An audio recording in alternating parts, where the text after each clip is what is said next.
Kindy Rockstars.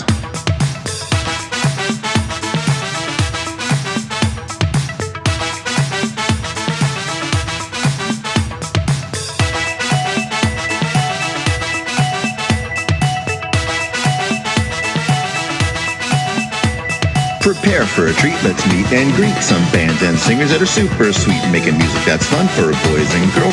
Help them learn about this great big world. Fun for the family, yes it's true, your kids will love it and you will too.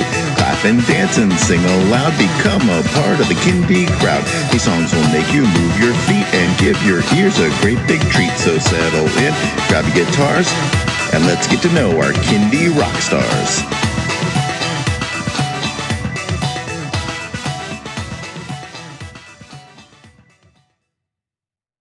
Hello everyone, and welcome to Kindy Rockstars. This is the show that gives you the stories behind the songs from some of the best bands and singers that are making fun, informative, educational, catchy, and occasionally silly songs for children and families. I'm your host, Patrick Adams, and each episode of Kindy Rockstars will feature an artist and a featured song. So let's get to this week's show.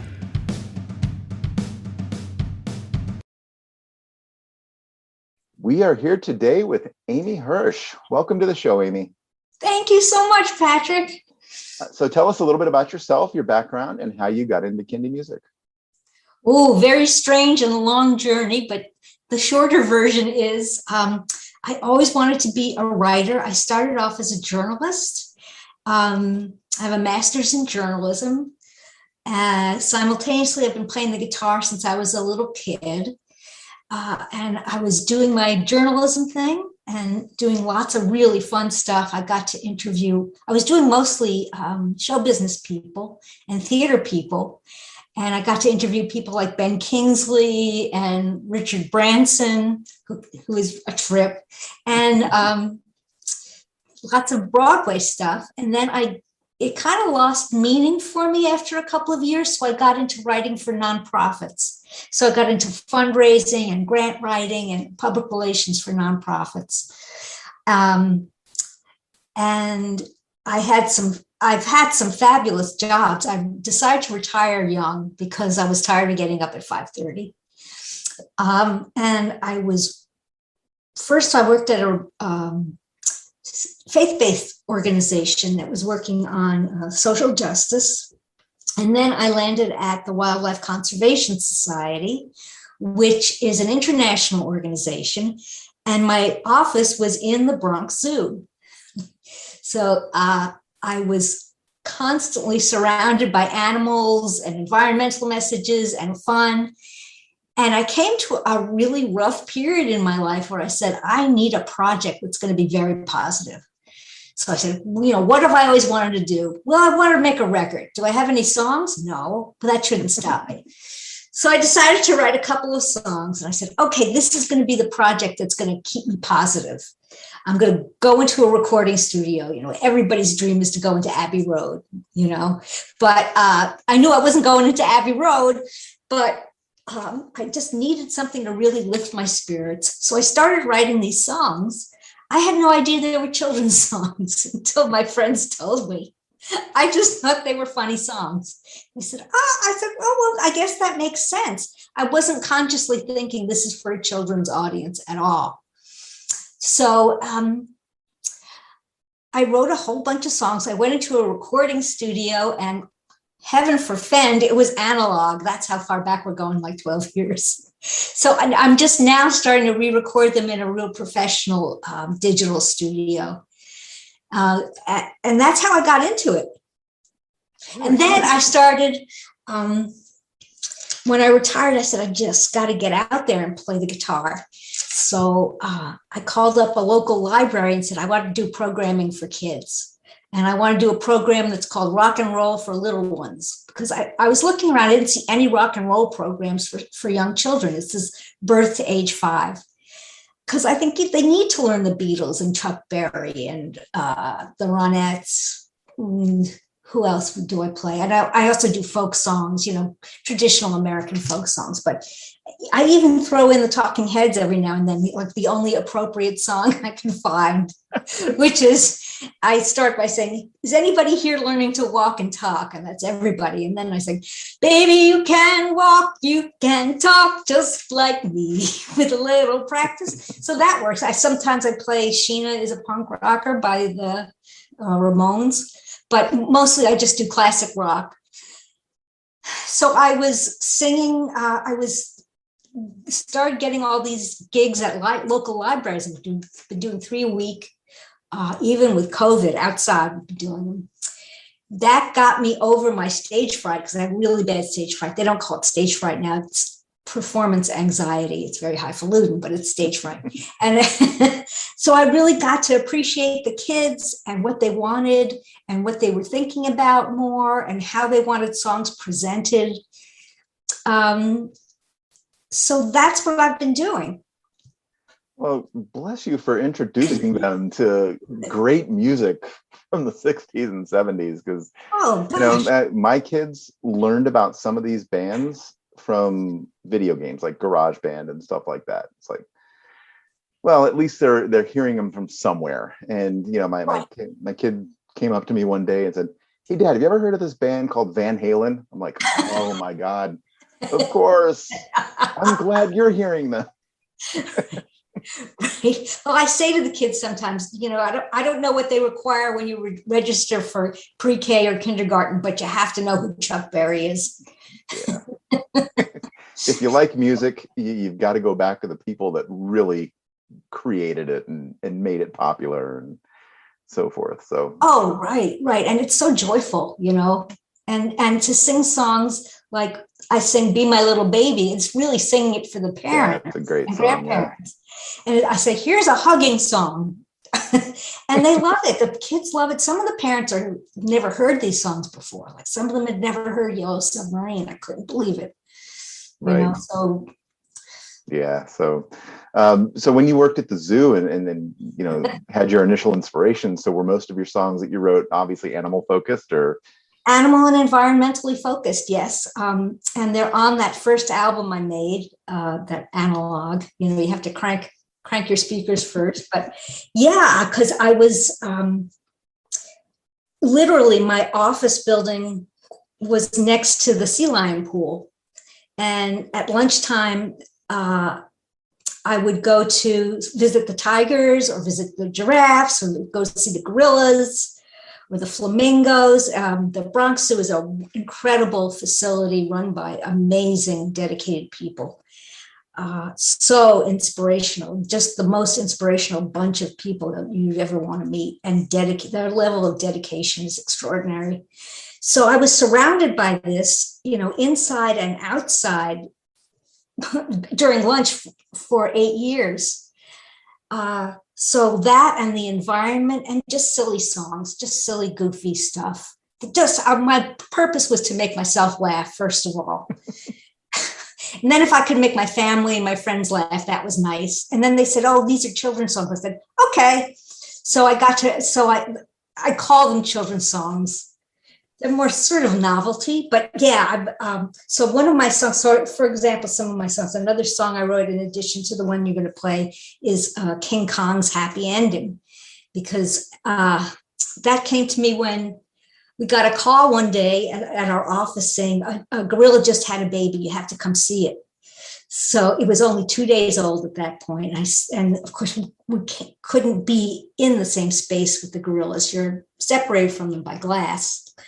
But went over there, and this little mommy gorilla was holding up this ugly little baby. It was so ugly. It was beautiful. And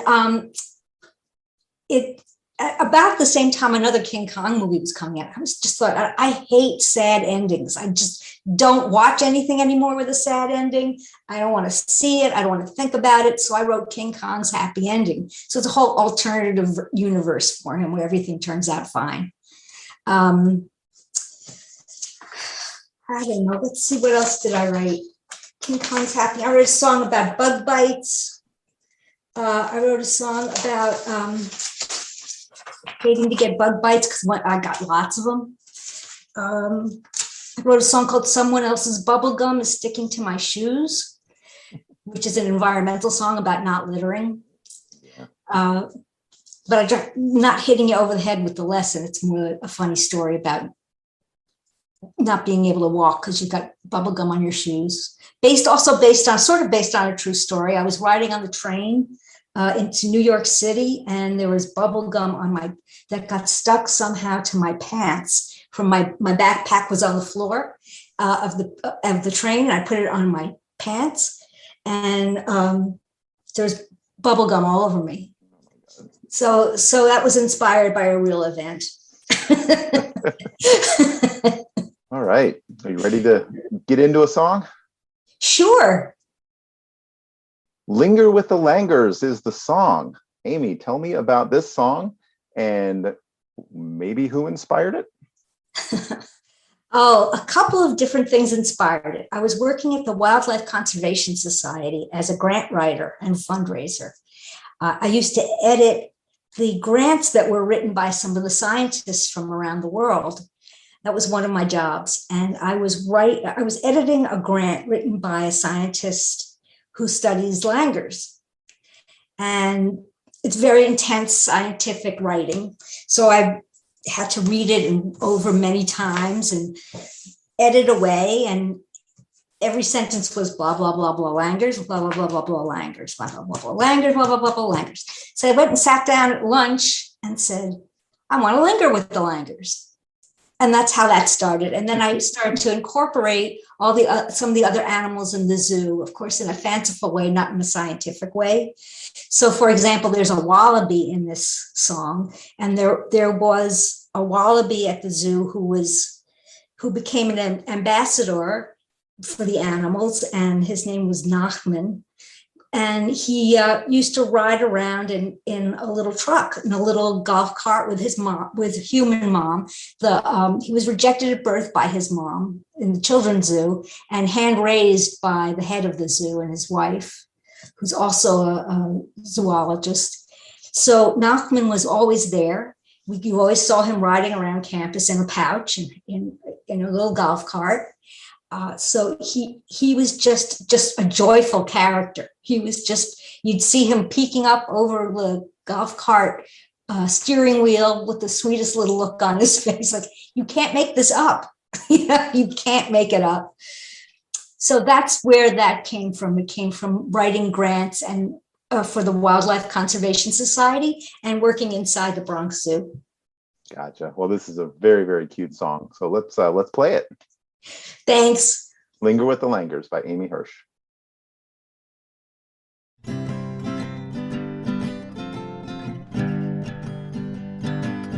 I want to linger with the langurs and the lemurs over a leisurely lunch in Malaysia. My friends are healthy and they don't have hip dysplasia. And then I'll cuddle a koala, never lacking an alpaca, and we'll all leave for Kuala Lumpur. Yes, we'll all leave for Kuala Lumpur. I went to visit my friend the armadillo. He lives in Texas, outside Amarillo. He drinks non-alcoholic sarsaparilla. He says it's no big peccadillo to sit beneath the willow with his girlfriend Armadillo d'Amour. With his girlfriend Armadillo d'Amour. Oh, I know a snail named escargot. She loves to eat her salads and greens. So she keeps her escarole safely in escrow and wears espadrilles with her jeans. Do do do do do do do do do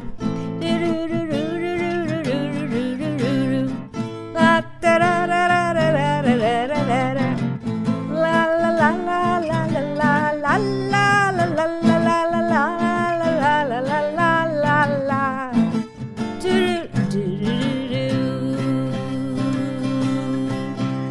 I'm going to see my buddy the wallaby. He plays the ukulele and sings. He's a wallaby wannabe, ukulele prodigy. His songs make me feel I have wings. I just had dinner outdoors with an okapi. We were hanging out and eating teriyaki. while we chatted about ears that are too floppy. We were joined by 20 penguins who I must say were quite sanguine to sing and dance under a tree. And dine with an okapi who never dresses sloppy. Dine with an okapi and me. Dine with an okapi and me. Dine with an okapi and me. Oh yeah.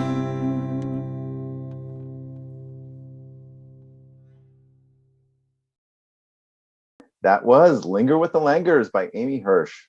Amy, let everybody know where they can stream or download that song and where they can find you on social media.